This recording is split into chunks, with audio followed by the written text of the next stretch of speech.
Thank you, Senator. So I was kind of trying to remember back the history. So they're at the Constitutional Convention, and obviously the idea comes up, look, we're going to have to change this Constitution. It's brand new. It's a new form of government. And we're going to have the ability to amend that. And so they put in the amendment process, and we kind of copied that in the Texas Constitution pretty much. It works a lot the same way. But then, since at that time, all 13 colonies, they held all the power. You know, it's kind of like a bundle of pencils, and they held all the pencils, and they were saying, well, we're going to give the federal government this one, the interstate commerce, and this one, the foreign powers, and all that stuff. Right.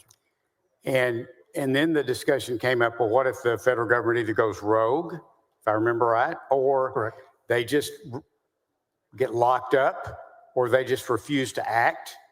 Correct. Then they said, how do we as the states who are giving up all our power, how do we take any of that back? How do we influence them?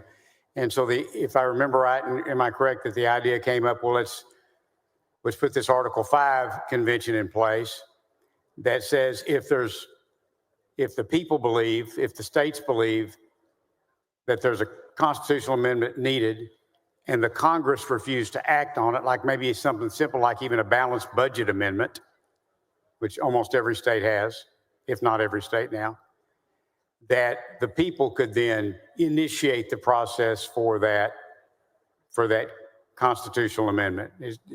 That is correct. When the framers in the convention of 1787 had the amendment process, because remember, Article 5 has two elements, amending from the Congress to the states. George Mason said, hey, in case the federal government ever becomes its own customer, because that was really the concern, we have to have a second avenue of approach to get to the amendments that control the federal government, rather than giving the Congress the sole ability to send amendments to the states. Therefore, the states can call in a convention because, again, the states created the federal government. Therefore, the states had to have an alternative axis of advance to get amendments that they may desire if the federal government, if the Congress is blocking the ability to get the particular, as an example, term limits. It's a double-edged sword, as I mentioned to Senator Menendez, but it's a discussion we ought to have. I don't think anybody in this body thinks that term limits will be discussed by the Congress of the United States, because it turns into a discussion about it being its own customer. So the founders, George Mason particularly, in making the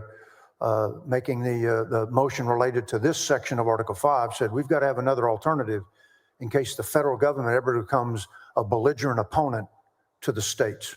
And that's why the Article 5 convention is part of the Constitution. If I remember, they really put two protections in like that. The other one was that the states had the authority to have their legislatures appoint who the U.S. senators would be. That was the original. That was the original design. That was the original construct. If I may, may I expound on that for a moment? Please. The reason it was the original construct that the legislatures chose the senators is because prior to the 17th Amendment, the primary purpose of the Senate and why there was equal representation in the Senate is because each state was a sovereign entity. Thus, they were equal, not by virtue of population, but by virtue of being a sovereign state. So the senator's job was to go to Washington as appointed by the legislature to protect the state from the federal government. With the ratification of the 17th Amendment, the Senate's still constitutional mission is to be the state's body. But by being elected by the population, the Senate is now, frankly, just a smaller collection of the House of Representatives. So the last place still existing in the Constitution for the states to assert themselves as the creator over the creation is the Article 5 Convention. Right, and I think that's one reason, if you would agree, it's so important, is because that having now given up the other protection that we had of having the legislature being able to control who their U.S. senators would be. Having given up that, the only way we have to influence that amendment process and to exercise authority over the federal government is to use the Article 5 Convention of States process. That is correct. Yes, sir. Okay. Well, thank you very much. Thank you, Senator.